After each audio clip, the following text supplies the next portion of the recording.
Excelentísimas señoras Presidenta de la Junta de Andalucía y de la Comunidad de Madrid, autoridades, señoras y señores, como presidente de Nueva Economía Forum tengo el placer de darles de nuevo la bienvenida al Fórum Europa, la tribuna política que organizamos con la colaboración de Asisa, BT y Red Eléctrica de España. Hoy tenemos el honor de recibir como ponente de esta tribuna a la presidenta de la Junta de Andalucía, doña Susana Díaz, a la que va a presentar el profesor de Economía de la Universidad de Alcalá de Henares, don José Carlos Díez. La tribuna es suya.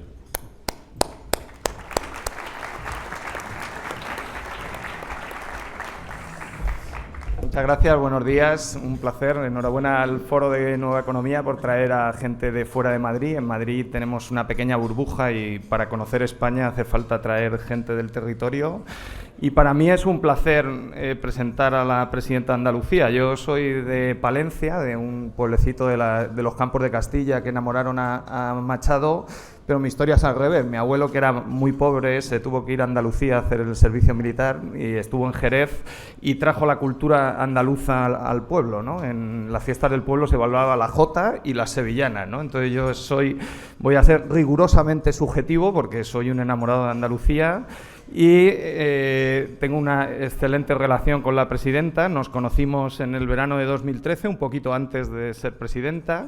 Entendí enseguida por qué 1 de cada 3 andaluces la votan, porque claro, llamó a un profesor de economía, lo primero que le dijo es que había leído su libro y, hombre, ya en un país donde se lee poco, muy poco, leer ya es un punto. Y segundo, le dijo que le había gustado, lo cual es una buena forma de enamorar a un profesor de universidad. Y tercero, que me quería conocer porque quería ver cómo ese libro se podía plasmar en Andalucía. Iba a empezar a ser presidenta. Era un momento donde empezaban a hacer algo de lo que yo había dicho en el libro. Era el momento donde la Comisión Europea nos dio 2 años de tiempo para hacer el ajuste fiscal, ¿no? Como ha reconocido el ministro Margallo, que no lo conocía cuando escribí el libro. Nos pasamos 4 pueblos con la austeridad, entonces era el fin de la austeridad. Y yo le dije que venía viento de cola. Es verdad que no tanto. No pensé que el señor Draghi iba a comprar deuda pública, que nos iban a bajar el euro a 1,10, que iba a haber una caída del petróleo. Pero bueno, la realidad es que desde aquel momento hasta ahora, ¿no?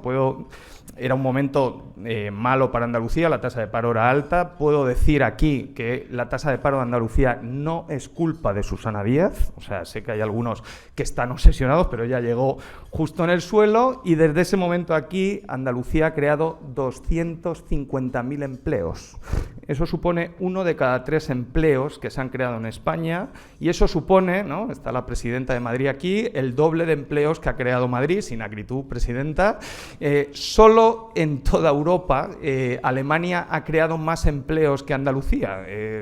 Hay gente que quiere que seamos Dinamarca. Bueno, pues Andalucía desde 2013 aquí ha creado 14 veces más empleo que Dinamarca, ¿no? Por lo tanto, parece que es una economía dinámica, que es lo que ha sido Andalucía prácticamente desde 1960, pero sobre todo desde 1982-85, ¿no?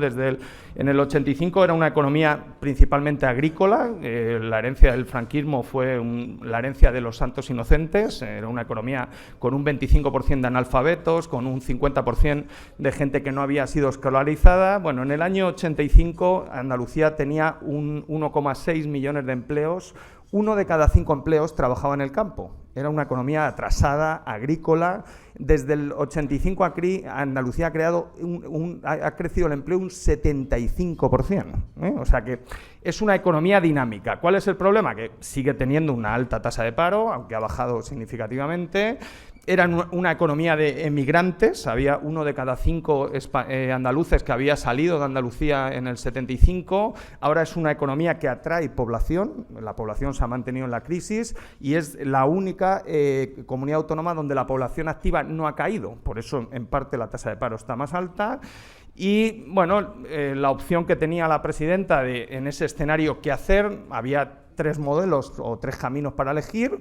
Uno era el modelo de Marina Leda, que ha elegido Podemos, o el de Anguita, ¿no? Que es, oye, nos salimos del euro, rompemos todo parece que no es el adecuado, hasta los griegos de Syriza ya han retrocedido, hasta Fidel Castro va a abandonar Marina Leda, o sea que, ¿no?, la presidenta no eligió ese camino que ha elegido Podemos. El otro modelo era el modelo de Unamuno, ¿no?, que inventen ellos, que es el modelo de Rajoy, que es el modelo del PP, que es el modelo de la burbuja, el no hacer nada. El señor Aznar llegó a la Moncloa con un precio de la vivienda en 3 veces el salario medio de un español y se fue de la Moncloa con 7 veces el precio de una vivienda sobre el salario español. Había montado una burbuja, pero estaba contento, ¿no? Luego vimos los efectos destructivos. Bueno, pues Rajoy ha vuelto a tomar el modelo de Unamuno, entonces no hacemos nada y pueden mirar ustedes los efectos en la seguridad social. El déficit de la seguridad social estaba equilibrado en el año 2011, había 66.000 millones en la hucha. El señor Rajoy se ha pulido la hucha y ha dejado un agujero en la seguridad social de 15.000 millones. En un año excepcional, por todo el viento de cola que ha habido, el déficit de las pensiones, con una fuerte creación de empleo, en el año 2015 ha seguido aumentando, ¿no? Por lo tanto, si seguimos el modelo de Unamuno y el modelo de Rajoy, ¿no?, que yo creo que la señora Cifuentes no quiere seguirlo porque ha apostado por la innovación en Madrid, o sea que yo creo que no todo el mundo en el PP está en la burbuja. Evidentemente, lo que dice el programa de estabilidad es que en el 2019 la productividad por ocupado y por hora va a seguir cayendo en España y no va a haber hucha y no va a haber dinero para pagar pensiones, ¿no? Por lo tanto, el modelo tiene ciertas complicaciones. La presidenta Susana Díaz, con buen criterio, tampoco eligió el modelo del PP y el modelo de Unamuno. La presidenta eligió el modelo de Giner de los Ríos, que es el de la Institución Libre de Enseñanza y el que yo ponía en mi libro en el último capítulo. Es un modelo donde, como dijo Giner, no necesitamos un caudillo, necesitamos un pueblo, necesitamos educación, necesitamos formación, necesitamos capital humano. Andalucía viene de mucho más atrás, de analfabetos. Sigue teniendo una tasa de abandono escolar muy elevada porque la principal causa es el nivel de renta. Entonces, en una comunidad donde hay más paro y menos renta, la tasa de escolaridad, de abandono es mayor, pero ella ha hecho un esfuerzo por meter a un hombre de ciencia, como pedía Giner en la Consejería de Economía, por meter a un hombre de la universidad, por hacer una apuesta por la ciencia, por la modernización del aparato productivo, que es lo que ha sacado a Andalucía del ostracismo y que es lo que la tiene que llevar a bajar la tasa de paro y tener un nivel de renta mayor, que es lo que todos deseamos, ¿no? Además, como tiene una pequeña virtud, que encima es socialista, ¿no?, encima está cerca de la gente, ¿no? Los niños andaluces que tienen problemas, como en toda España, tienen los colegios abiertos y todas las noches se llevan una cajita para cenar, ¿no? Es un despilfarro enorme, porque la cajita cuesta 3 euros. 3 euros. Y esta señora ha evitado que haya pobreza infantil en Andalucía con una cajita de 3 euros. Lo digo para el resto de comunidades autónomas, ¿no? Entonces, apostamos por la ciencia y estamos con la gente que ha quedado tocada de la crisis. Apostó por las infraestructuras, han hecho un programa de puertos muy importante. Ella tiene más mérito si cabe porque viene de Triana. Es uno de mis rincones especiales del mundo. Siempre que puedo ir en Sevilla cruzo el río y voy a Triana, pero los de Triana son muy de Triana. Bueno, ella, que viene de Triana, tiene visión global. Siempre ha pensado en que Andalucía tiene un posicionamiento estratégico geográfico. Lo pensaron los romanos, lo pensaron los griegos, lo pensaron los fenicios, ¿no? Y tiene el mar. El 80% del transporte marítimo y del comercio mundial se hace por el mar y ellos tienen un poco de mar. Entonces ha pensado que los puertos son el gran eje vertebrador de la logística y la ventaja competitiva de Andalucía. Por ejemplo, para que Cosentino, una empresa que pone un anuncio en la Super Bowl, siga estando en Almería. Si no hubiera habido una apuesta decidida desde la Junta, Cosentino ya no estaría en Almería, produciría en otro sitio del mundo, pero ha mejorado su ventaja competitiva gracias a la actuación de los puertos. Y luego, evidentemente, ¿no?, que tiene una apuesta decidida por el resto de infraestructuras, ¿no? Todavía Andalucía se ha hecho un gran esfuerzo, pero, por ejemplo, los puertos todavía no están conectados con el ferrocarril, Huelva tiene solo una línea de ferrocarril. Bueno, yo creo que es el camino a seguir. Creo que hay muchos problemas en Andalucía, pero solo pedirle un favor a la presidenta, que no decaiga, y segundo, desearle que la fuerza la acompañe. Yo creo que todos necesitamos que Andalucía siga mejorando y creo que vais por el buen camino. Muchísimas gracias.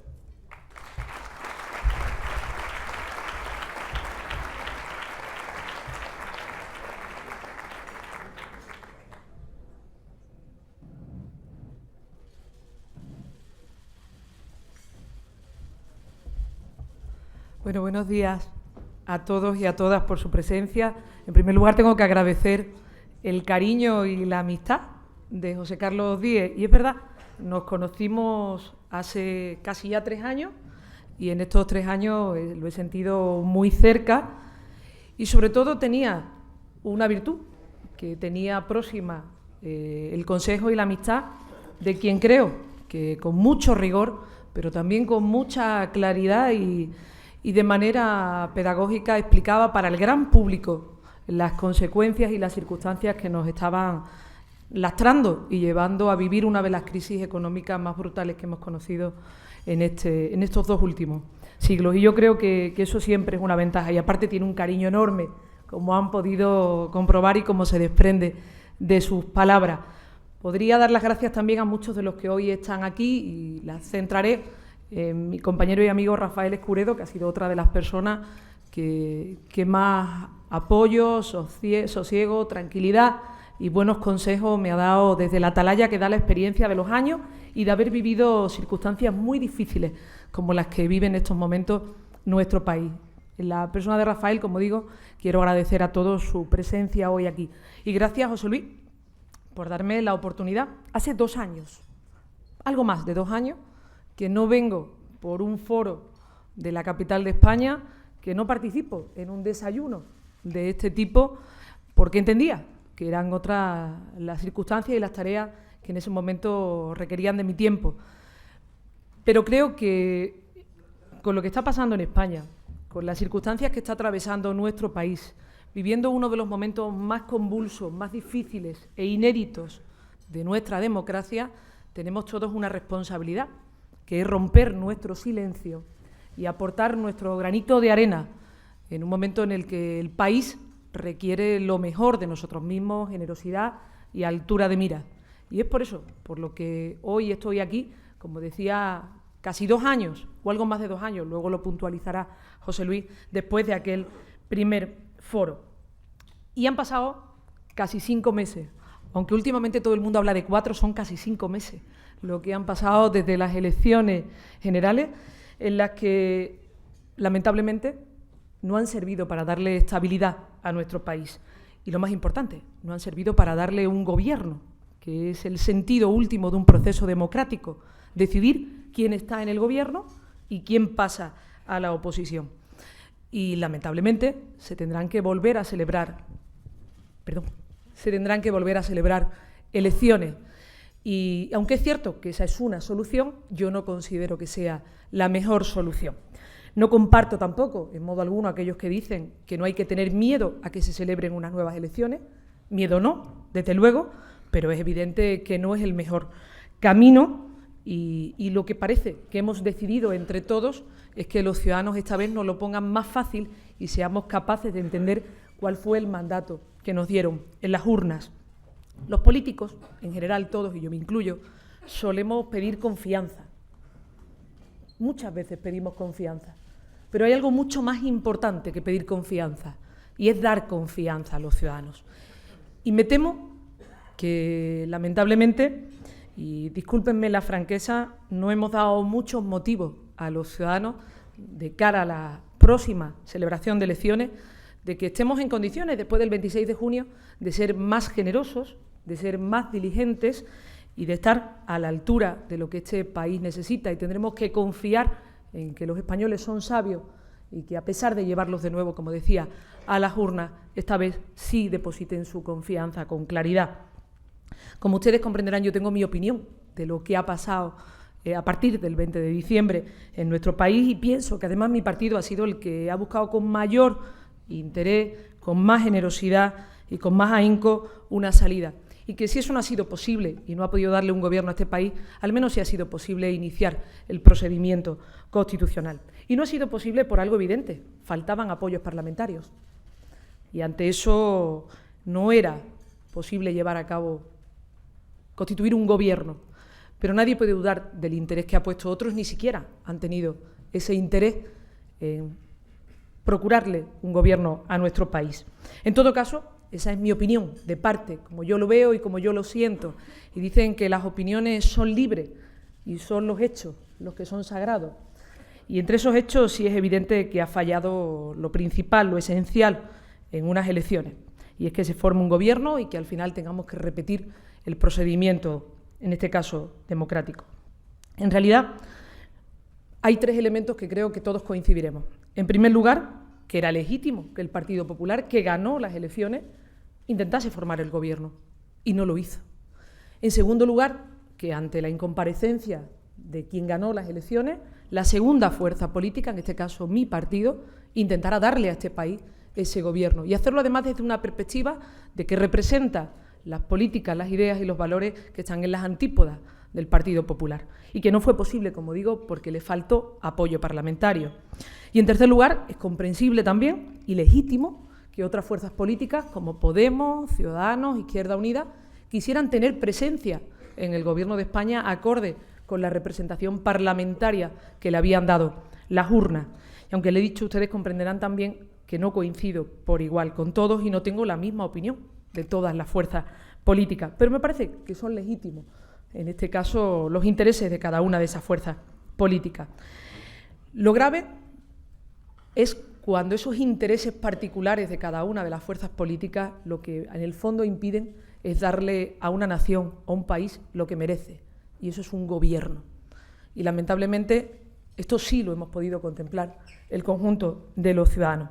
Y salta a la vista que además no ha sido posible darle a este país un gobierno porque ha habido demasiado ensimismamiento de las aspiraciones particulares de cada una de esas fuerzas políticas que contrastaban con el desconcierto y con el desasosiego y el desánimo del conjunto de los ciudadanos, que en el fondo lo que querían era un gobierno que le diera solución a sus problemas, a aquello que les angustia cada día que se levantan.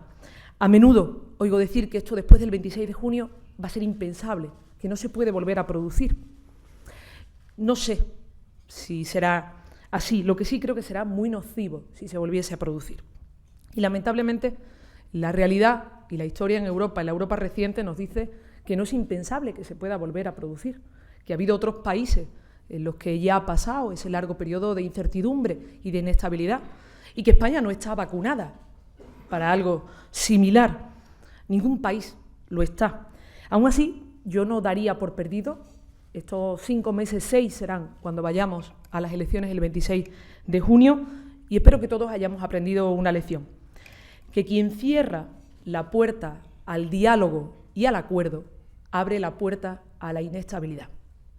Creo que esa lección la hemos aprendido el conjunto de los ciudadanos y sería bueno y conveniente que la aprendiesen el conjunto de las fuerzas políticas. Ninguna persona, ningún grupo, ningún partido que esté comprometido con el presente y con el futuro de nuestro país se puede desatender del interés general que tenemos como nación. A estas alturas creo que sería además absurdo que empezáramos a culparnos de quién tiene más culpa y quién tiene menos, y además intentando absolvernos a nosotros mismos. Yo creo que en estos momentos lo que debemos de evitarse es el cruce de reproches y pensar en las soluciones de los ciudadanos. Y con independencia del resultado de las próximas elecciones, espero que seamos capaces de encontrar los mínimos consensos, al menos esos mínimos consensos que nos permitan avanzar y hacerlo para que España lo haga con todas las garantías. Porque España no se merece estar otros 6 meses más sin gobierno. Ni se lo merece nuestro país, ni se lo merecen el conjunto de los ciudadanos. No se merecen inseguridad, interinidad ni inestabilidad. Y no nos engañemos, todo eso es lo que ha provocado que tengamos que ir a unas nuevas elecciones, y esperemos que esta vez sea para mejor.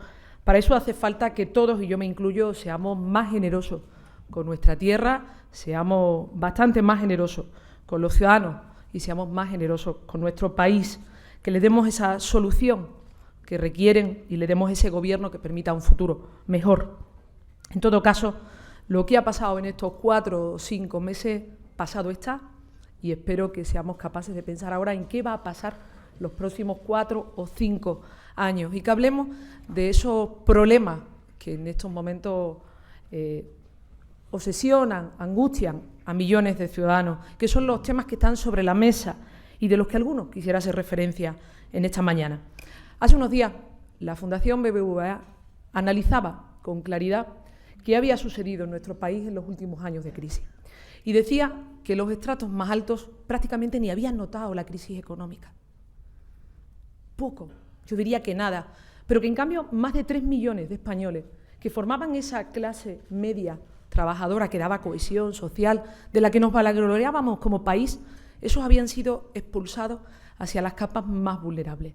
Había habido un desplazamiento fundamentalmente de esa clase media española. Estoy hablando de más de 3 millones de españoles. Y creo que es una gran cuestión como para abordarla de cara a la próxima legislatura desde el diálogo político y desde la concertación social. Lo decía José Carlos en sus palabras, tenemos una tasa de paro en el conjunto del país, en España, en Andalucía especialmente, insoportable. Y tenemos una tasa de desempleo juvenil brutal.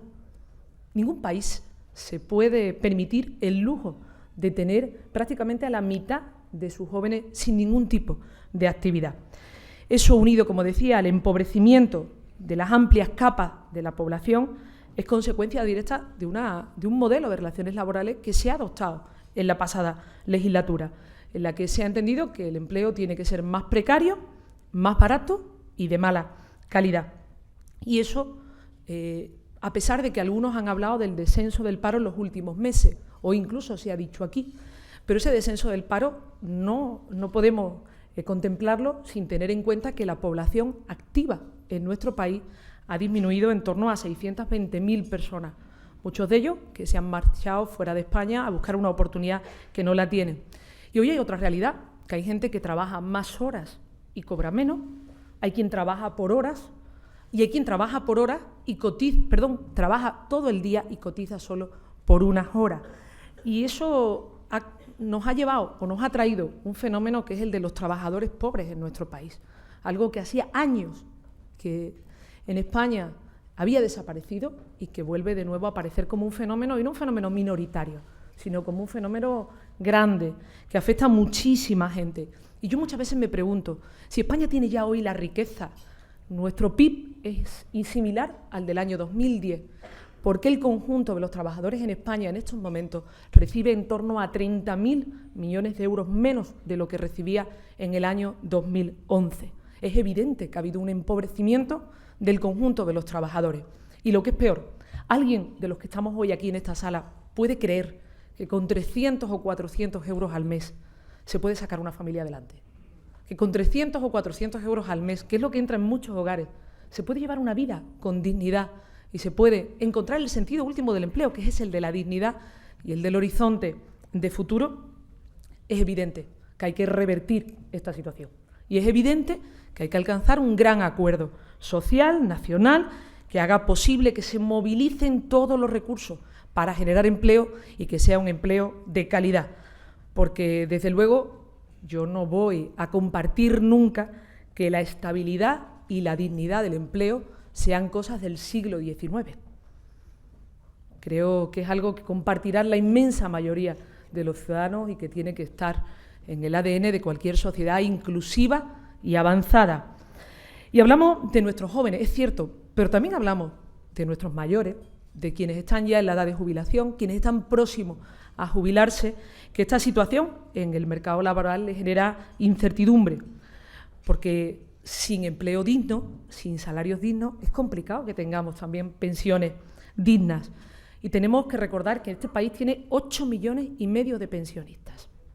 8,5 millones de personas que, además, en esta crisis económica, en muchos de esos casos, han sido el soporte familiar, el colchón familiar que ha permitido sacar a sus familias adelante.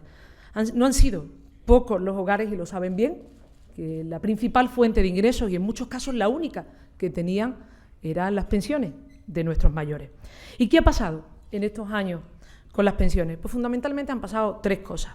La primera, y creo que es decisiva, porque entra al corazón del modelo de país que tenemos, es que se ha roto el diálogo, que se ha roto el consenso, el que permitió, en un momento importante para España, alcanzar ese Pacto de Toledo, que ha sido la garantía durante toda la democracia de la dignidad de los trabajadores cuando culmina su etapa laboral.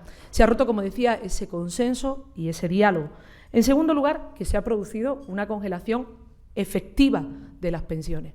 Pregúntenle a cualquier pensionista qué le supone en su pensión un incremento en estos 4 años del 2,5%. Y comparen, por un momento, durante los 4 años del Gobierno socialista, las pensiones subieron en este país en torno a un 22%, las mínimas. En cambio, en esta última etapa ha sido un 2,4%. ¿Qué quiero decir con eso? Que se han congelado la subida, el incremento de las pensiones, con una subida del 0,25 prácticamente cada año, cuando estábamos produciendo o estábamos infringiendo un desplazamiento del gasto público hacia los hogares y hacia los pensionistas. ¿O qué era el copago? El copago al que tenían que hacer frente, o aquellos recortes en dependencia, que fundamentalmente ahí se sentían, o aquellas subidas de impuestos, luego me referiré a las subidas y bajadas de impuestos, a la tómbola de impuestos, en la que parece que volvemos a instalarnos. ¿Qué era eso sino un desplazamiento, como decía, del gasto público hacia el gasto familiar? Y lo tercero, también se ha dicho en esta mañana por parte de José Carlos, la evolución de las cuentas de la Seguridad Social. Esa hucha que se dejó llena, 66.000 millones de euros, y que por otras circunstancias, y no el objetivo que tiene la hucha de la Seguridad Social, lamentablemente en estos momentos se encuentra prácticamente a la mitad. Se ha gastado la mitad y además no se ha hecho para compensar el déficit lógico que en un momento determinado pueda tener nuestro sistema de pensiones. Todo es unido a que evidentemente hay más pensionistas, todos vivimos más años, ¿verdad? Y queremos seguir viviendo más años, y además ha habido un descenso de los ingresos. Un descenso que está ligado íntimamente a la situación de nuestro mercado laboral. Y le decía al principio, no hay pensiones dignas si no hay salario digno. Y creo que las decisiones son justas cuando a medio plazo y a largo plazo son decisiones económicamente correctas. Y el caso de la reforma laboral no lo ha sido. Les hablaba de empleo, de mercado laboral, de pensiones, todo está relacionado. Pero tengo que hablarles también de gasto público. Esa idea mecánica y absurda que hemos sufrido las comunidades autónomas, que prácticamente la reducción del objetivo de déficit se hacía de manera automática, sin un debate sosegado de dónde debía llevarse a cabo esa reducción, además con continua confrontación y enfrentamientos del Gobierno de España y las comunidades autónomas, y la realidad ha sido que los que mayor esfuerzo, y está aquí el presidente de la FEM, hemos hecho en este tiempo para reducir el objetivo del déficit en España, hemos sido las comunidades autónomas y los ayuntamientos. Y explicaré por qué. Porque el Gobierno de España, la Administración central, por ser más correcta, que en estos momentos mantiene el 45% del gasto público, tiene un margen del 70% de ese reparto en el objetivo del déficit. Y las comunidades autónomas, que mantenemos el 35% del gasto público, tenemos tan solo el 16,6%. Y lo que es peor, es decir, nuestro gasto público es el más rígido, porque no es posible, no se puede contemplar una bajada de la educación pública, de la sanidad pública o de la dependencia. Creo que no todos hemos hecho el mismo esfuerzo, pero sí es cierto que hay que ponerse de acuerdo, que me resulta desalentador ese enfrentamiento continuo y permanente entre el Gobierno y las comunidades, e imagino que a los ciudadanos tiene que parecerles igual de desalentador que nos sucede a sus representantes autonómicos. Es más importante que decidamos qué políticas se blindan por encima de quién recorta. Realmente, ¿qué es lo que queremos blindar y qué es lo que queremos mantener? Es evidente que el programa de estabilidad que se trasladó el día 30 a la Unión Europea planteaba cosas que no comparto. Planteaba una reducción del peso de nuestra educación pública en el PIB español, concretamente hablaba de bajar del 4% actual al 3,7%, cuando saben que en estos momentos la propia OCDE está recomendando a las sociedades modernas inclusivas como la nuestra que avancen hasta alcanzar el 5%, y hablaba de que la sanidad pública tenía que bajar en ese peso, en ese reparto respecto a la sanidad, respecto a nuestro PIB, en un punto. Creo que todos sabemos aquí que cuando estamos hablando de un punto de nuestro PIB, estamos hablando de 10.000 millones de euros y el impacto que eso va a producir. Y yo me pregunto, ¿cuándo ha decidido este país, cuándo ha decidido la sociedad española que tenemos que bajar drásticamente lo que invertimos en educación pública y lo que invertimos en sanidad pública? ¿Cuándo lo hemos decidido? ¿Realmente es lo que necesita este país? ¿Realmente es lo que quiere España? Pues creo que decisiones como esta son las que verdaderamente no se pueden hurtar al conjunto de los ciudadanos, porque eso sí afecta a nuestro modelo de convivencia y afecta a la competitividad que tenemos como sociedad y como país, y afecta a algo muy importante, que es a la dignidad como pueblo. Yo soy socialista y como socialista tengo una posición clara y nítida en la defensa de la educación pública y en la defensa de la sanidad y en la defensa de la dignidad de nuestros mayores y de nuestros dependientes. Y sé que hay un gran debate que tenemos que afrontar, que es el debate de la sostenibilidad de la sanidad pública. Lo que ha pasado en los últimos meses, a raíz, podría haber sido otro tema, pero ha sido los tratamientos de hepatitis C en nuestro país. Porque había un debate de fondo. ¿Tenemos que elegir a qué ciudadanos atendemos y a qué ciudadanos no atendemos? ¿Tenemos que contemplar que haya en estos momentos altos cargos imputados por la Fiscalía en una comunidad autónoma porque no han dado el tratamiento por motivos presupuestarios a personas que han fallecido? Es crudo, es duro, pero es así, y eso está pasando. Y es un debate de enjundia que tenemos que analizar y tenemos que decidir qué queremos para nuestro país, qué necesita nuestro país y qué merece nuestro país, porque hoy es la hepatitis C y mañana, en una sociedad avanzada como la nuestra, donde la investigación, el desarrollo, la innovación tiene que ayudar a garantizar la igualdad de oportunidades y a mejorar la calidad de vida de las personas, no puede ser el elemento que ponga en riesgo, como decía, el sistema público de salud. O tendremos que contemplar como sociedad que haya grupos de población que tengan derechos mermados, es decir, que haya grupos de inmigrantes que se encuentren fuera de la sanidad pública o de la educación. Yo creo que no. Por eso decía al principio que en ese gran debate que habrá que afrontar, mi posición como socialista es nítida, pero sí creo que tiene que existir ese debate donde con claridad decidamos hacia dónde avanza España y cuál es el modelo de convivencia y de desarrollo que queremos como pueblo. Y cuestiones como esta subyacen en el fondo del debate de la financiación autonómica. Es de esto de lo que queremos hablar, de esa reforma del sistema de financiación que lleva 2 años paralizada y que creo que urge, porque la sostenibilidad de las finanzas autonómicas y el cumplimiento del objetivo de déficit son nucleares a la hora de decidir cuál es el modelo por el que se apuesta que garantice la igualdad de oportunidades.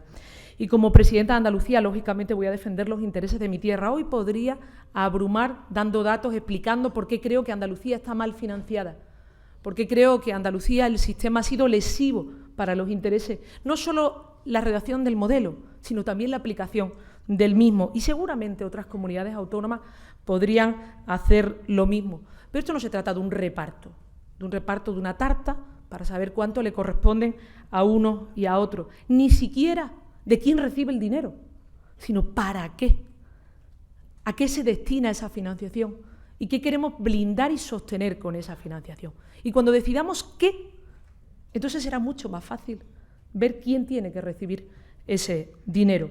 Y dicen las estadísticas de la OCDE y de Eurostat que prácticamente sociedades que garantizan esa igualdad de oportunidades garantizan también un 20% más en la convergencia de los ciudadanos, porque aumenta a través de esa renta indirecta la calidad de vida y las oportunidades de las personas.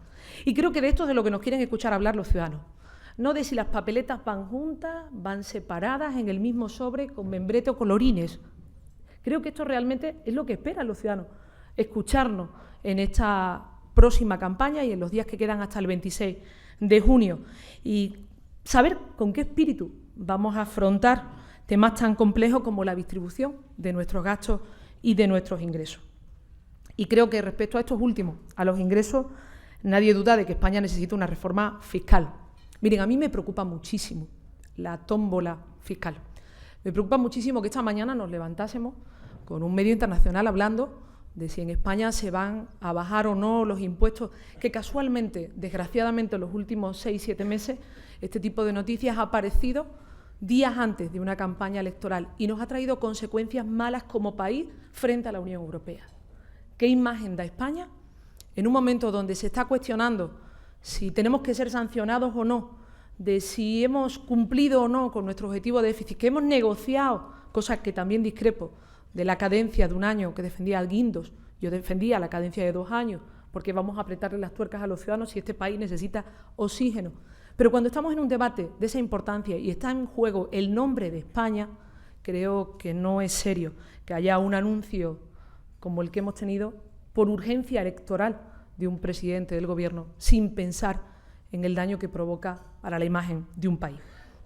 Pero creo que cuando uno hable de reforma de reforma fiscal, hay un elemento en el que nos tenemos que centrar, que es la elusión fiscal. ¿Qué ha pasado no solo en España, sino que ha pasado en Europa y en el mundo en los últimos años? Estos días hemos estado muy entretenidos, el conjunto de los ciudadanos, para ver quién salía en los papeles de Panamá, cuál era el deportista, cuál era el político, el periodista o qué familiar, a ver si se encontraba ahí algún familiar de alguien, para saber si se daba ejemplo o no se daba ejemplo. Era lo que se buscaba. Y lógicamente, los ciudadanos, es normal que ese tema les enfade, les moleste y les cree desconfianza. Pero la verdad es que en estos momentos se dice que el 8% del PIB mundial está en patrimonios ocultos, que no los conocemos. El comisario Moscovici decía, ese que criticaba tanto el Gobierno de España porque había puesto en duda que España cumpliera con el objetivo de déficit, después se ha visto quién llevaba razón, si Guindos o Moscovici, habla de que estamos hablando de en torno a 1 billón de euros. Y si admitimos ese descontrol del capital financiero que está en el origen de esta crisis, los papeles de Panamá lo que nos hacen ver es una enorme masa de activos financieros que no solo están desregulados, sino que están ocultos y con un volumen tan enorme que sus movimientos pueden desencadenar otra nueva crisis. Creo que eso nos afecta a todos, porque es evidente que hay que garantizar los ingresos para evitar que haya desequilibrios fiscales en muchos estados. Y creo que esa tiene que ser una de nuestras tareas, el combate contra esa elusión fiscal, y tiene que ser prioritario. Y estoy convencida, además, que habrá otros países dentro del propio marco de la Unión que nos apoyarán. Porque además, si algo tenemos que hacer como sociedad es caminar hacia una conciencia fiscal solidaria. No es posible que aparezcan frases ya que se han convertido en célebres, ¿no?, como la de Warren Buffett diciendo que él paga más impuestos que su secretaria. Y eso, lógicamente, produce, como decía, a los ciudadanos cierto desasosiego. Creo que España, dentro de Europa, sí puede hacer más cosas. Y creo que ahí encontraremos, como decía, otros gobiernos aliados para dar respuesta a un problema global. Y hay que exigir que haya transparencia en el origen de los patrimonios, y hay que obligar a sus propietarios a que cumplan con sus obligaciones fiscales. Y eso seguramente sí sería un poquito de bálsamo para el conjunto de los ciudadanos que piensan que al final sus representantes públicos, sus gobiernos, pues no pueden hacer nada ante determinados poderes económicos que están al margen de cualquier decisión que ellos toman en las urnas. Y en este último asunto yo quisiera centrarme. Es verdad que esto no tiene tantas páginas de periódico ni tantos minutos de televisión como dónde se sienta un grupo parlamentario en el Congreso, si está en el tiro de cámara o no.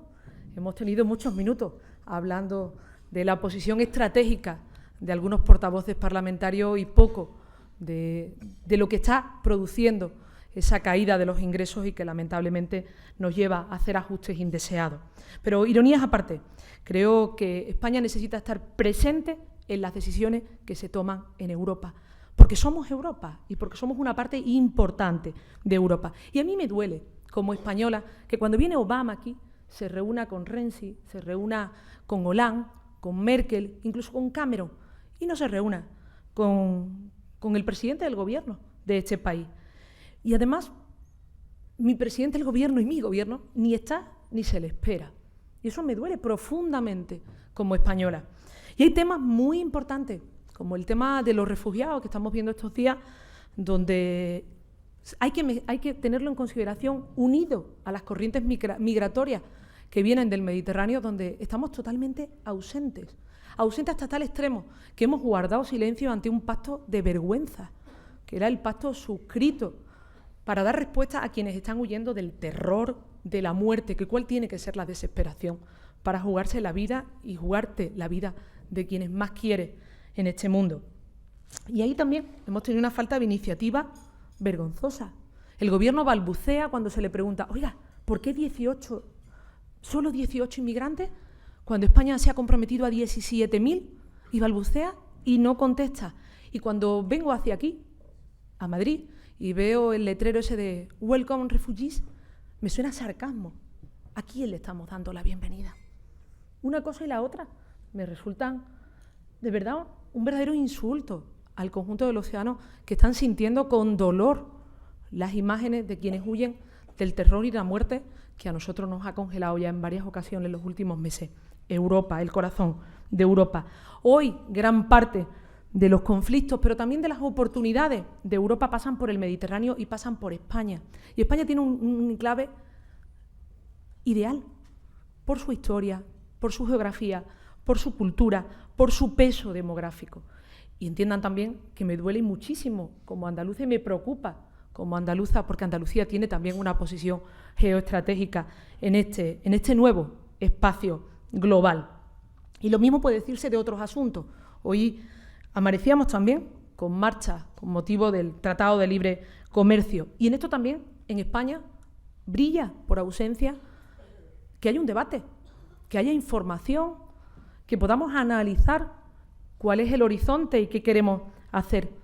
Hay oscurantismo, y cuando hay oscurantismo, pues el caldo de cultivo siempre es para los mismos. A mí no me gustan las posiciones radicales que escucho, ni en mi país y en otros términos, por otras circunstancias, tampoco me gustan las posiciones radicales que escucho, por ejemplo, en Estados Unidos de parte de Trump. España yo creo que merece una posición sólida y además tiene que ser proactiva en este asunto. Nosotros no podemos perder, los europeos no podemos perder esos estándares de calidad y de seguridad de nuestros servicios públicos, porque ese es nuestro patrimonio y es nuestro derecho. Y el tratado, el TTIP, lo que tiene que permitirnos es una oportunidad de poner los cimientos para una nueva gobernanza global, donde se controlen los paraísos fiscales, donde se controlen los mercados financieros, donde se controle el calentamiento global y donde se obligue al cumplimiento de los derechos laborales de los trabajadores.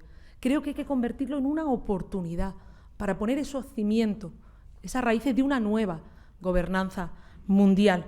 Y por eso creo que no podemos mirar para otro lado, porque estamos en un momento crítico, en un momento en el que hay que definir de qué Europa formamos parte, qué Europa será la que protagonice el horizonte de los próximos años.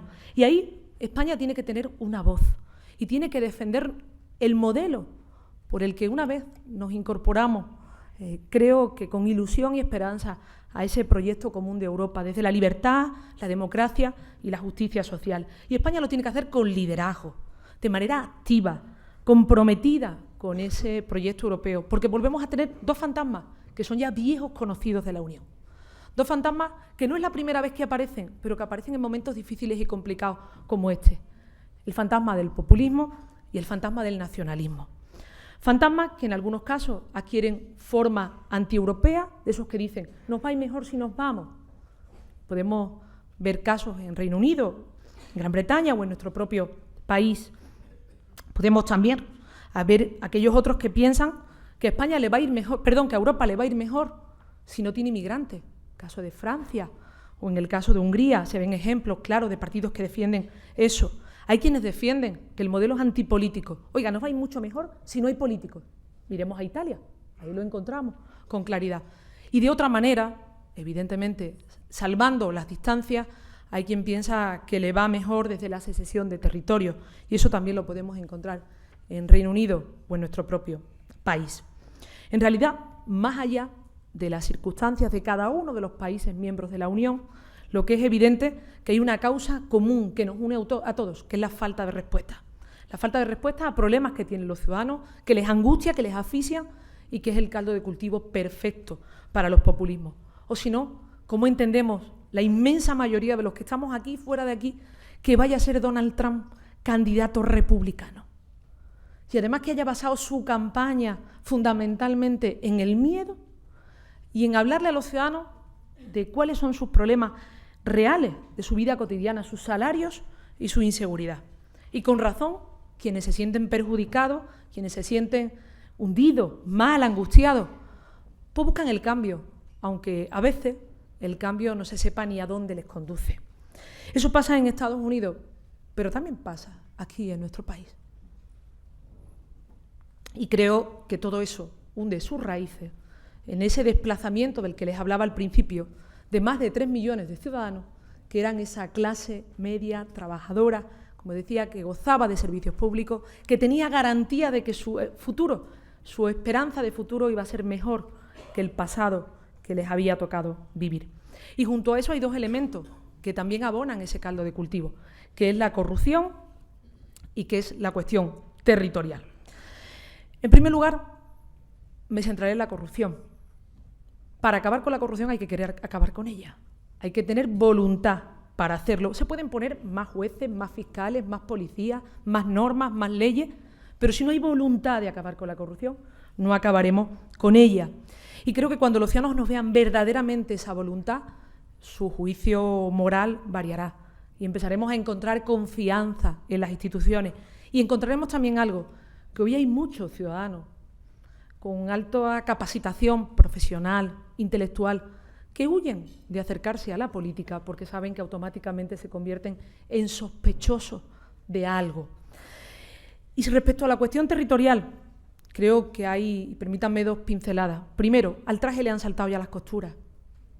Nuestro traje de las autonomías ya no da para más. Necesitamos un nuevo desarrollo, una reforma que aproveche lo conseguido, lo avanzado hasta aquí y que al mismo tiempo sea capaz de respetar esas singularidades garantizando la igualdad. Y hay un segundo elemento, que esa ensoñación independentista de la que nos hablaban algunos, de que en 18 meses se desconectaba, afortunadamente como país no se ha producido, porque era inviable, porque no era posible. Y España tiene que plantearse con claridad cuál es el modelo, cuál es el proyecto de futuro atractivo que ofrecemos al conjunto de los ciudadanos. Porque si bien es cierto que no está ahí el principal problema de que haya aumentado el independentismo en Cataluña, sí está ahí parte de la solución que podemos encontrar. Necesitamos como país un proyecto atractivo, de que España sea atractiva para que nadie quiera marcharse, ni de Cataluña, ni de Galicia, ni de Andalucía, ni de Euskadi, ni de ningún rincón de nuestro país. Hay que tener altura de mira, diálogo y acuerdo. Y voy terminando. Con mis palabras hoy he querido trasladarles dos cosas que creo que comparten la inmensa mayoría de los ciudadanos. La primera, que tenemos mucha tarea por delante. Y la segunda, que no la estamos haciendo. Que en estos momentos vamos a vivir otra campaña electoral. Y las campañas electorales son una oportunidad si no nos enredamos en ellas. Y corremos el riesgo de enredarnos en esta campaña y favorecer que los ciudadanos sigan desconfiando en las instituciones. Hay quien dice últimamente que se va a polarizar muchísimo y eso le va a venir muy mal al PSOE.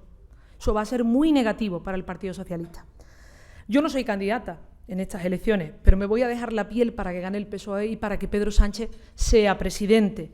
Y les diré realmente lo que me preocupa, que esa polarización que algunos anuncian ya con bastante tiempo, es evidente que siempre ha sido mala para España. Y no solo porque nuestra experiencia histórica, lejana y más reciente nos muestra cómo ha sido de dañina, sino porque cuando se pretende simplificar la realidad de este país siempre acaba embruteciéndose. También buena parte de los problemas que he señalado hoy aquí requieren grandes soluciones, pero esas soluciones pasan por los acuerdos, por los entendimientos, acuerdos y consensos que tienen que ir de la mano del Gobierno que los impulsa y de la oposición que dialogue y que sea capaz de lograrlo. Por ejemplo, algunos han planteado estos días que había que llegar a acuerdos para que no hubiese una mayoría del Partido Popular en el Senado que bloqueara la reforma de la Constitución, como si la mayoría o una minoría elevada del Partido Popular en el Congreso no pudiera bloquear también la reforma de la Constitución. ¿O es que alguien se está planteando de alguna manera que en este país se lleve a cabo una reforma de la Constitución frente a la mitad de la sociedad española? ¿Alguien se está planteando eso? Porque si alguien se está planteando eso, que lo diga. Porque si no, no tiene sentido que alguien se escude detrás de una hipotética mayoría en el Senado del Partido Popular, cuando en el fondo no se puede llevar a cabo, o yo no lo contemplo así, una reforma de la Constitución que no sea de la inmensa mayoría de la sociedad española. ¿Y por qué digo esto? Porque yo era una niña cuando este país caminó de la mano de una generación de políticos que superó retos. Yo era una niña cuando la transición. Y no es que tenga idealizado, tengo una profunda admiración por aquellos políticos que llevaron a cabo la transición. Y además me siento más cerca de ellos que de quienes hoy hablan del régimen del 78 y de quienes hablan de que aquello supuso un candado para nuestro país y que prácticamente como que hubo un pasteleo, ¿verdad?, entre determinados partidos políticos para darle cierta mejoría a la sociedad. Con esta actitud que hoy tenemos los políticos hubiese sido impensable aquella transición. No hubiese sido posible. Y también he escuchado quienes dicen, no, aquello fue posible por el miedo. Yo no lo comparto. Creo que quienes protagonizaron ese momento, muchos de ellos habían vivido la dictadura, la clandestinidad, la privación de la libertad y no tenían miedo a la dictadura. Y otros, afortunadamente, habían vivido en otras circunstancias y estaban comprometidos con la democracia. Y no hace falta que pongan nombre y apellidos porque creo que están en la retina de todos y de todas. Eso fue posible no por miedo a la dictadura. Eso fue posible porque querían darle a este país lo mejor. Querían lo mejor para España. Desde distintas perspectivas, desde distintas ideologías, valores, puntos de vista, incluso trayectorias personales y políticas. Querían lo mejor para nuestro país. Y hoy, lamentablemente, con la actitud que todos mantenemos, y digo todos, nos incluimos todos, yo también, sería muy difícil, prácticamente imposible, darle a España lo que en aquel momento se le dio. A mí se me ha dicho de siempre y mucho últimamente que soy una mujer de partido. Y es verdad que yo quiero mucho a mi partido. Quiero mucho al Partido Socialista, pero soy consciente que los grandes éxitos del Partido Socialista han venido de la mano de amplias mayorías sociales, de hombres y mujeres, en muchos casos, que no eran socialistas, pero que le dieron su confianza, su apoyo, su voto al Partido Socialista porque estaban convencidos de que con el Partido Socialista se abría un horizonte de progreso colectivo, de garantía de igualdad, de garantía de libertad y de justicia social. Esa ha sido, durante 22 años, la mayor fortaleza del Partido Socialista, conectar con amplia mayoría. Y estoy convencida que igual que yo aquí hoy he planteado aquellos elementos, aquellos proyectos que creo que pueden permitir afrontar los grandes problemas, cada partido político tendrá su propio proyecto. Pero creo que el PSOE lo tiene que hacer desde la moderación, nunca desde la radicalización ni desde la polarización. Eso ha sido lo que ha permitido que la inmensa mayoría de los ciudadanos se hayan sentido representados con el Partido Socialista. Y tenemos que persuadir a los ciudadanos de que el PSOE está en mejores circunstancias, en mejores condiciones para poder afrontar esos cambios que España necesita. Para alcanzar esos acuerdos tenemos que darle aliento a un gran debate nacional que se centre en los problemas, en las inquietudes de los ciudadanos. Hablemos con claridad de los problemas de la gente y creo que eso en estos momentos la inmensa mayoría de los partidos políticos no lo estamos haciendo. A mí me gustaría que la próxima campaña electoral sea una oportunidad de oro con los ciudadanos para reencontrarnos con la gente, para volver a devolverles esa confianza que lamentablemente en los últimos, no meses, sino años, la han ido perdiendo y estoy convencida que el Partido Socialista lo va a hacer como lo ha hecho siempre, con la tarea de buscar lo mejor para España. Muchas gracias.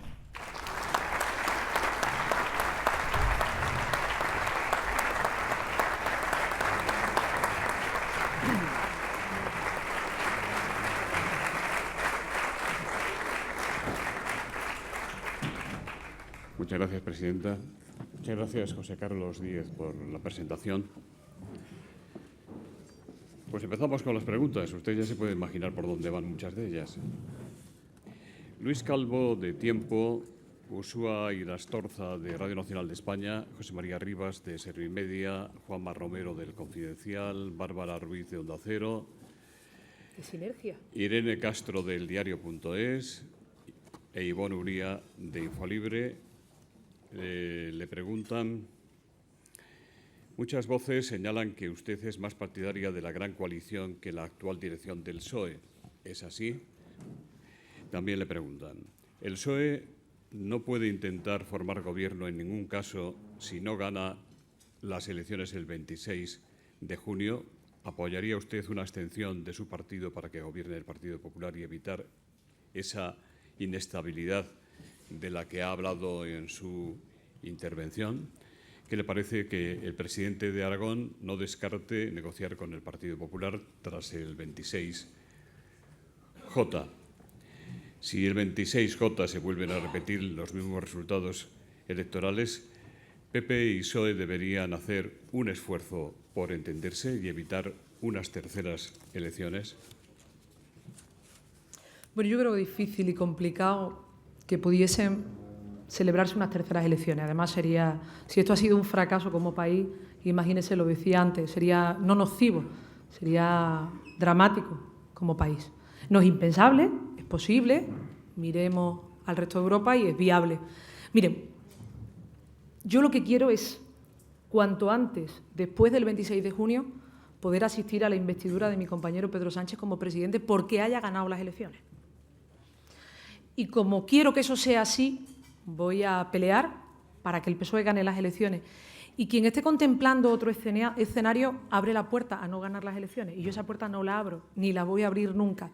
Y claro, cuando me preguntan estos días, oiga, ¿el PSOE se abstendría? Digo, ¿nadie le ha preguntado al Partido Popular si volverían a hacer lo mismo que en Andalucía? Donde gané las elecciones con mucha claridad y me tuvieron 80 días bloqueando el gobierno de la mano de otros a los que ahora señalan para polarizar y siguen todavía en ese bloqueo. Habría que preguntarle al Partido Popular, ¿usted estaría dispuesto a abstenerse si gana el PSOE o hará lo mismo que hizo en Andalucía cuando el Partido Socialista le ganó por 10 puntos las elecciones?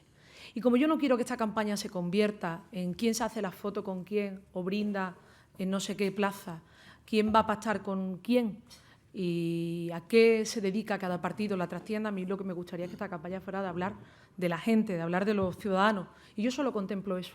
E inmediatamente después del día 26 de junio, pues hay que darle un gobierno a España. Esa es nuestra responsabilidad. Pero lo primero es que hay que salir a ganar. Y el PSOE, el día que no salga a ganar, ya no será el PSOE, será otra cosa. Pero no será el PSOE, porque el PSOE no sabe hacer otra cosa que ganar las elecciones para llevar a cabo ese proyecto que decía antes, reformista, que no ha sido nunca del PSOE, ha sido de la inmensa mayoría de los ciudadanos que se sienten progresistas, que en este país es 1 de cada 3. Imagínense si hay ahí espacio político para poder ganar las próximas elecciones. Lo lamento, pero tengo que incidir en lo mismo. Venga, porque llegan las dele. preguntas. Susana Moneo, de la COPE, dice: si Sánchez no lo consigue, ¿espera que él dé el paso para que el partido renueve o no su confianza en él? Si no lo hiciera, ¿usted se lo pediría? Bueno, hemos aplazado un debate orgánico porque no era bueno para España. Como comprenderán, hablar ahora del PSOE pues no tiene sentido y sería injusto y poco generoso con los ciudadanos. Ahora de lo que hay que hablar es de España y de qué ofrecemos a España. Y una vez que pasen las elecciones, que insisto, yo quiero estar en esa investidura de Pedro como presidente cuando gane las elecciones, evidentemente el PSOE tendrá un proceso de reflexión interna y que lo haremos como lo hemos hecho en otras muchas ocasiones, en el que nos escucharemos todos los compañeros y optaremos por lo mejor.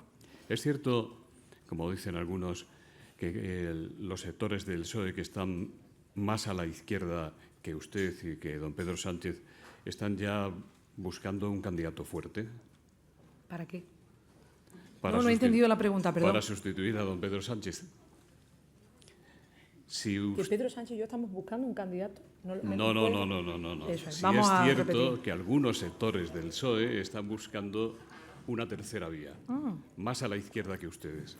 Bueno, quien esté pensando de verdad en lo interno no se está dando cuenta de la situación que atraviesa España, que me parece grave. Y yo no voy a perder ni un minuto de aquí al 26 de junio en cuestiones internas, ni un solo minuto. Me voy a dejar la piel, no sé hacer otra cosa cuando llegan unas elecciones que intentar ganarlas, porque significa que gano la confianza de los ciudadanos, las vivo con la misma intensidad si la candidata soy yo que si es otro compañero o compañera, porque no estoy pensando ni en mi partido, en Andalucía, ni en mí, estoy pensando en los ciudadanos y en qué merecen. Y creo que todo este tipo de debates internos no es lo que merecen el conjunto de los españoles. La situación es tan difícil, tan complicada, que creo que no se merece la gente mirarnos y vernos en otro tipo de lío que no le va a solucionar su vida. Le preguntan cuántos actos va a hacer usted en la campaña de Andalucía con don Pedro Sánchez. Los que él quiera. Me pidió el otro día que viniese a Móstoles y aquí que vine a Móstoles y donde haga falta. Mire, pero porque lo hago por Pedro, pero sobre todo por mi país. Y como estoy tan convencida que lo mejor para España es el PSOE, que representa esa moderación y que garantiza ese periodo de estabilidad y progreso para los próximos 4 años, lo haré con Pedro Sánchez y lo habría hecho con cualquier candidato y cualquier candidata que estuviese al frente del Partido Socialista. Mercedes Serraller, de Expansión, le pregunta qué le parece el anuncio que acaba de hacer don Mariano Rajoy de que bajarán más los impuestos a pesar del déficit. Usted ha bajado el IRPF por influencia de Ciudadanos. ¿Qué política fiscal recomienda? Permítame que lo corrija, pero lo anuncié en la campaña electoral cuando no sabía quién me iba a apoyar en la investidura. Anuncié en mi campaña de las autonómicas que iba a bajar el IRPF y algunos otros impuestos, sobre todo en esa clase media a la que he hecho referencia antes, y aquellos emprendedores y aquellos pequeños empresarios y empresarias que invirtiesen en Andalucía, y lo anuncié antes de la investidura. Y después, evidentemente, en el apoyo que me facilitó para la investidura Ciudadanos, se contempló eso en el acuerdo y dio casualidad que entre los puntos de coincidencia estaba esta bajada en los tramos autonómicos a determinados, a muchos andaluces que habían sufrido con virulencia la crisis. ¿Y por qué? Porque teníamos unos tramos autonómicos muy elevados y que castigaban especialmente a determinada clase media trabajadora que yo creo que necesitaba oxígeno y que había que primar también a quien se juega su pecunio y se juega su dinero y el de su familia para generar oportunidades, para generar empleo y darle empleo a otras personas. Y como estaba convencida de eso, lo hice. ¿De qué estoy en contra? Estoy en contra de las tómbolas. Y esta política fiscal del Gobierno se ha convertido en una tómbola, que hay un regalito fiscal antes del 20 de junio y nos llama Europa al orden, que ahora faltan menos de 40 días para las elecciones y nos anuncian otro sin criterio, sin ningún tipo de análisis y sin llevar a cabo una reforma fiscal que creo que tiene que ser justa, solidaria y además pensando en una hipotética recuperación que todos deseamos y que si seguimos por este camino vamos a ralentizar. Entonces, creo que ese debate es un debate en profundidad y que no puede estar al capricho, al arbitrio y a la ocurrencia que en el entorno de estrategia electoral de Rajoy se le vaya ocurriendo. Porque, insisto, nos puso en una situación delicada después del 20J, con todo el mundo cuestionando en Europa las cuentas de España, y hoy vuelve a poner el nombre de España en el tapete y nos sitúa en una situación complicada y delicada ante la Unión Europea.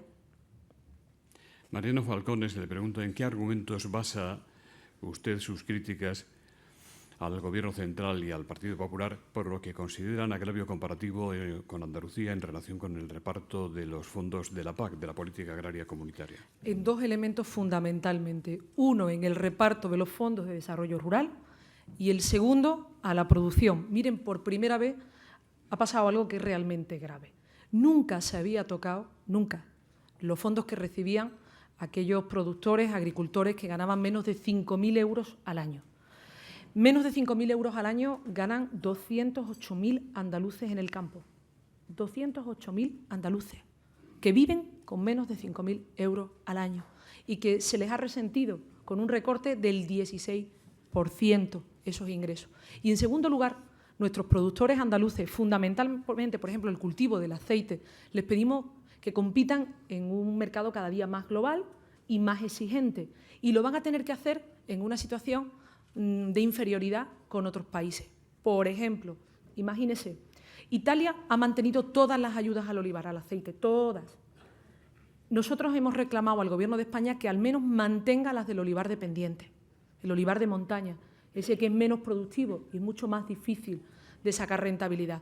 Ni tan siquiera ese, el olivar dependiente, el olivar de montaña, se le ha mantenido las ayudas. ¿Qué ocurre? Que ese agricultor de Córdoba, de Jaén, de Sevilla, que vaya a competir en un mercado, como decía, más global, en otros países lo va a hacer con productores italianos que sí van a tener ayuda de la PAC, porque su gobierno, que es una decisión del gobierno, no es una decisión de Europa, ha decidido que sí tienen que estar primados.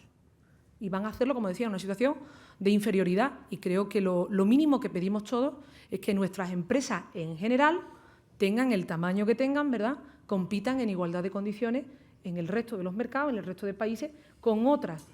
Y eso, pues, lamentablemente, no se va a producir. Hay dos provincias que están especialmente castigadas. Una, Jaén, que pierde 272 millones de euros, y la otra, Córdoba, que pierde 108 millones de euros.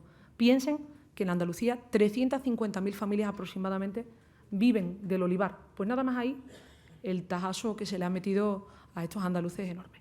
Marta Pastor, directora de Ellas Pueden, de Radio Nacional de España, dice el 46,4% de las mujeres desempleadas andaluzas son paradas de larga duración.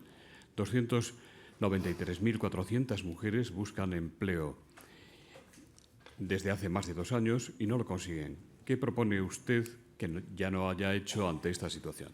Es evidente que se ha producido una feminización de la pobreza. Eso es evidente. Y los datos los ha dado con claridad José Carlos Díez. Uno de cada tres parados menos en España lo ha sido en Andalucía y uno de cada 4 ocupados nuevos lo ha sido también en Andalucía.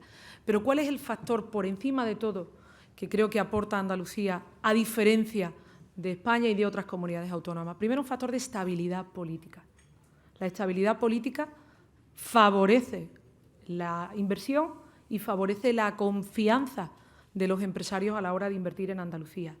En segundo lugar, la seguridad normativa. Es decir, estamos trabajando para eliminar trabas burocráticas. Yo no creo que a más normas se cumpla mejor con la ley, al contrario, creo que las normas hay que simplificarlas y hacerlas de obligado cumplimiento, favorecer, como decía, la inversión, hacer un espacio atractivo a la inversión en Andalucía, que creo que se está consiguiendo y los datos están ahí, y todo eso favorece desde políticas que inciden en la investigación, nuestro PAIDI 2020, la industrialización clave en Andalucía, que parte de nuestro desfase del paro es la falta que ha habido de inversión industrial a lo largo de la democracia en España y especialmente en Andalucía. Por eso el otro día reclamaba que haya un plan industrial nacional potente que facilite que territorios como el mío se incorporen y se blinden de cara a próximas crisis económicas como la que hemos atravesado. Todo eso creo que permite un ecosistema donde quienes tienen que crear empleo, que son las empresas y que son los empresarios, lo hagan con seguridad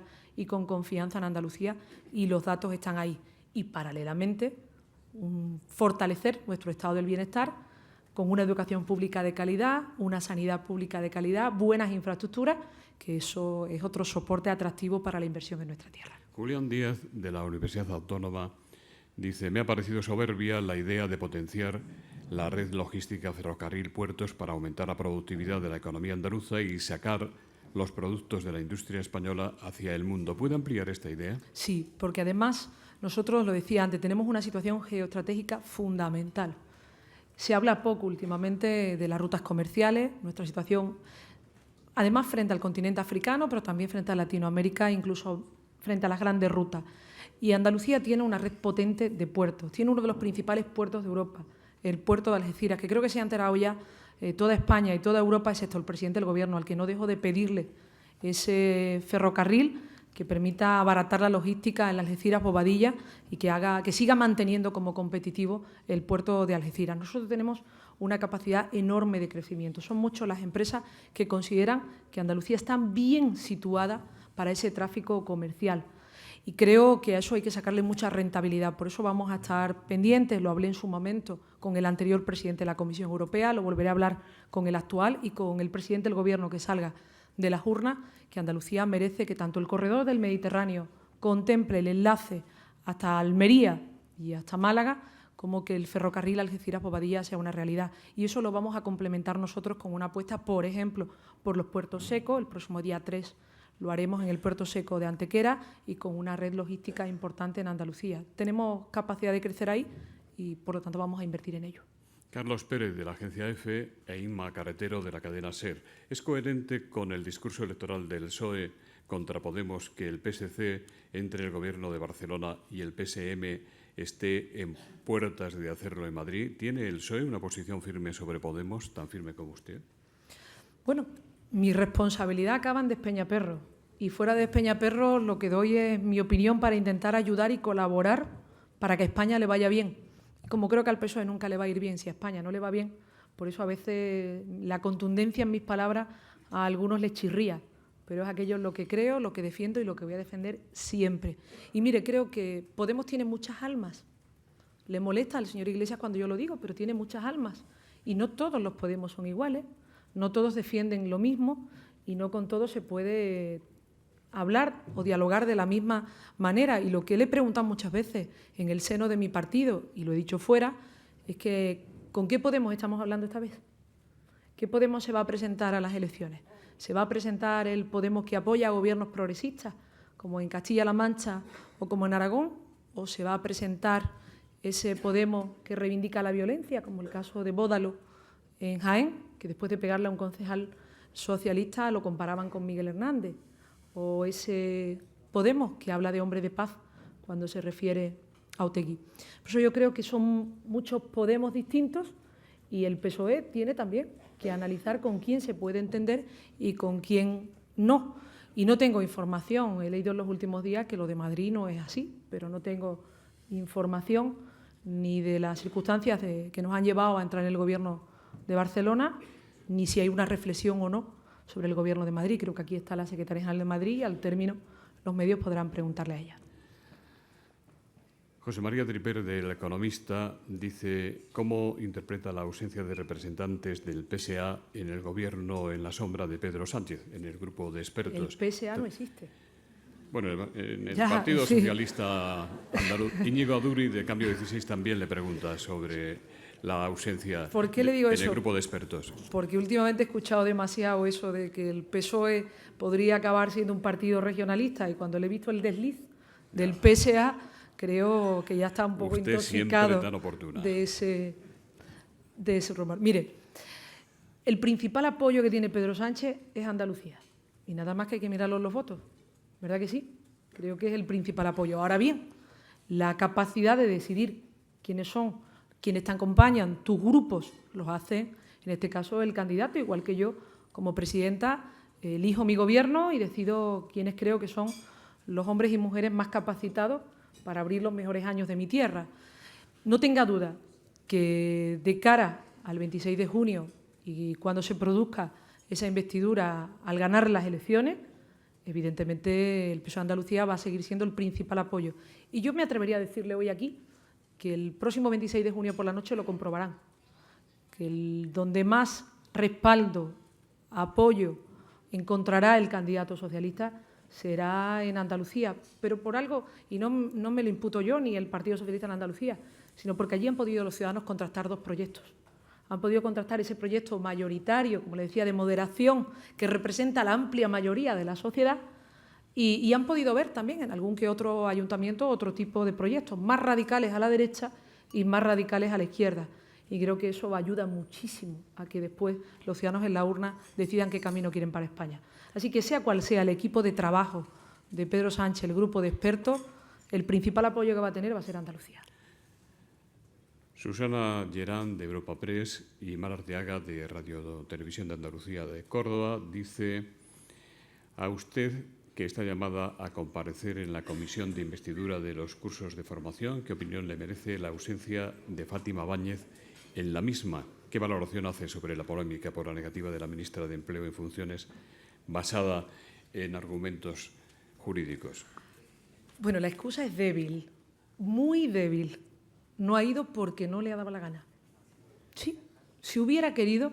Y además me parece un insulto a los andaluces y a todas las instituciones que alguien se excuse y se esconda detrás de un informe del Consejo de Estado que todos ya sabemos en este país que no es vinculante, que por mucho que clamen y que bramen detrás de ese informe, es evidente que no es vinculante. Así que no ha ido porque no le ha dado la gana. Y la excusa es muy débil. Y ella sabrá qué es a lo que teme o qué es de lo que no quería hablar en esa comisión. A mí me han pedido que fuera. Yo no estaba en ese momento y allí voy a estar. Han querido que fuera la última, que no fuera la primera. Después se preocupaban si iba por la mañana o por la noche o por la tarde. Pero yo voy a estar allí. Porque es lo mínimo que merecen los andaluces, que si te llaman tu institución, puedes compartirlo más o menos. Puedes ver que lo que están buscando es un teatrillo y un circo mediático previo a las elecciones. Pero te ha llamado la Cámara Andaluza, que es donde está la soberanía de los andaluces. Y ahí, evidentemente, uno tiene que acudir. Y quien no lo hace, que se deje de excusas de verdad facilonas y de excusas débiles, que no ha ido porque no ha querido y porque no le ha dado la gana. Luis Ángel Sanz del Mundo le pregunta qué le parece que Madina, que está hoy con nosotros, don Eduardo... Y yo estoy contenta que esté aquí. ...vuelva a ser el número 7 por Madrid. Es que, Eduardo, donde está, suma. Siempre, donde esté, en el puesto que ¿Y vaya... por eso le ponen el 7? Suma. Y mire, saben que le tengo un respeto profundo. Hay veces que estamos de acuerdo, otras veces discrepamos, pero creo que es de esta generación del PSOE, de las cabezas más brillantes que hay en nuestro partido y que, si lo quieren en el PSOE, que lo quieren mucho, le quieren aún más fuera de nuestro partido. Y eso al final es lo que uno tiene que buscar, representantes públicos que tengan el respeto del conjunto de los ciudadanos. Y él lo sabe, que siempre desde el cariño, desde el acuerdo y desde la discrepancia, le tengo una enorme estima y valoración. Blanca Rodríguez de Reuters dice, ¿cree que los gobiernos autonómicos están haciendo el papel del gobierno central ahora que existe esta parálisis política? Bueno, quiero agradecer a Cristina Cifuentes su presencia hoy aquí, que esto es un buen gesto. ¿Usted Gracias se cambiaría por la ese cariño. chaqueta con doña Cristina? No, porque el blanco con el blanco al final deslumbraría a los medios de comunicación y a las cámaras. Dice, el blanco de la pureza lo ponemos en su justa medida, ¿verdad? Que si no deslumbra en exceso. Gracias, doña Cristina, por venir. Blanca Rodríguez de Reuters, ¿cree que los gobiernos autonómicos están haciendo el papel del gobierno central ahora que existe esta parálisis política? ¿Cuánto puede aguantar el país y su economía así? Pero es que no es posible. Es decir, no es posible, lo decía antes. Es decir, el problema es que hemos llevado colectivamente la confrontación política hasta términos absurdos. El Gobierno de España tiene que hacer lo que tiene que hacer y las comunidades autónomas tienen que hacer lo que tienen que hacer y los ayuntamientos lo que tienen que hacer. Y a ser posible que cada uno haga una cosa, es decir, que cada administración tenga una competencia. Entonces empezaríamos a funcionar como un país moderno, con administraciones e instituciones modernas también. Y dicho eso, es evidente que la parte que le corresponde a las comunidades autónomas tienen que tener una financiación adecuada, igual que los ayuntamientos, de lo que se habla poco. Y aquí hay varios alcaldes hoy, el alcalde de Córdoba, la alcaldesa de Córdoba, perdón, el de Huelva y el de Granada, Torremolinos, veo unos cuantos, ¿no? Pues hace falta que definamos con claridad qué tiene que hacer cada institución y cuánto vale. Y a partir de ahí se ha acabado ya el debate de usted recorta más, usted recorta menos. Pero ¿qué ocurre? Que si una de las tres patas, que es el Estado, está en interinidad y no se sabe por cuánto tiempo, pues el país se encuentra en un momento de mucha incertidumbre. Y yo soy de la que creo que 6 meses más este país no se lo puede permitir sin gobierno. Y creo, y voy a apuntar algo más, creo que se empieza a notar y mucho. Es decir, que incluso en un país como el nuestro, donde el consumo es muy importante en nuestra economía, empieza a resentirse ya el consumo minorista. Los ciudadanos empiezan a tener desasosiego e incertidumbre también. Y todo eso, un país como España, en un proceso de posible recuperación económica, que algunos han cacareado, creo que en exceso, pero que todos deseamos y deseamos con fuerza, no puede estar sin gobierno, sin saber por cuánto tiempo y además con partidos políticos, y no quiero que me vean como una comentarista internacional, ¿verdad?, o como una tertuliana política, pero con partidos que están excesivamente ensimismados y que no se están dando cuenta del daño que se le puede provocar a España en estas circunstancias. ¿Qué le parece la invitación a Arnaldo Otegi al Parlamento de Cataluña? Le pregunta José María Rivas de Servimedia y también lo hacen desde Europa Press Televisión. Es que yo creo que este señor lo primero que tendría que pedir es perdón y mostrar arrepentimiento real de lo que pasó. Y a partir de ahí seríamos capaces de hablar, de entendernos y de invitarlo a cuantos foros fueran necesarios. pero hay que pedir perdón y arrepentirse de lo que ha pasado. Y lo decía antes, eso es otra de las partes de Podemos, o de los Podemos, ya no sé cómo llamarlo, que yo no comparto, quienes lo muestran como un hombre de paz. Enrique Riezu le pregunta si cree usted que el Partido Socialista de Cataluña hace bien no mostrando su respaldo a las víctimas de ETA, evitando una reunión hoy con ellas. ¿Cómo, perdón? Dice que si cree usted que el Partido Socialista de Cataluña hace bien no mostrando su respaldo a las víctimas de ETA al evitar una reunión hoy con ellas. Bueno, no desconozco esa noticia, pero estoy convencida, y creo que es de las cosas que no se pueden poner en cuestión, que el Partido Socialista, porque lo ha sentido en sus carnes, y creo que huelga poner nombre y apellidos, ¿verdad?, siempre estará al lado de todas las víctimas, de cualquier terror, de cualquier dolor, de cualquier sentimiento o sufrimiento que se infrinja a las personas. Y creo que eso, insisto, solo hay que mirar al PSOE y ver que lo ha sentido en sus carnes. ¿Y cuánto? Finalmente, Luis Ortiz, del propio Partido Socialista, le pregunta qué valoración hace de la visita del presidente Zapatero a Venezuela, invitado por el gobierno de Maduro. Y yo digo, algo muy distinto al trato que se le ha dado a don Felipe González, asesor de los opositores encarcelados. Bueno, yo tengo un profundo cariño a los dos y reconocimiento, lo saben. ¿Habla mucho con Felipe González recientemente? Con los dos hablo muchísimo, muchísimo. Y además creo que con una asiduidad impropia. Hablo mucho porque además creo que es bueno y enriquece siempre escucharlo. Cada uno, como decía, desde distintas perspectivas, y esa forma parte de la riqueza y de esa moderación y amplitud que tiene el PSOE. Pero donde esté Zapatero siempre estará defendiendo la democracia, estará defendiendo la libertad y estará defendiendo la justicia social. No tengo ninguna duda. En nombre de los representantes de los patrocinadores que hoy nos acompañan, don José Folgado, presidente de Red Eléctrica de España, don Mariano Torres, director de la red de Asisa, don Ángel Mateos, de BT, va a despedir el acto. Muchas gracias. Agradecerle a doña Susana Díaz las palabras que nos ha dedicado hoy. Siguiendo parte de esas palabras, también, y como todo apunta, habrá una segunda oportunidad de diálogo. Esperemos que esta vez sí se llegue a formar un gobierno. Y por último, como andaluza, y en el día de hoy, me gustaría desear que un equipo andaluz gane la Europa League en el día de hoy. Muchas gracias por todo.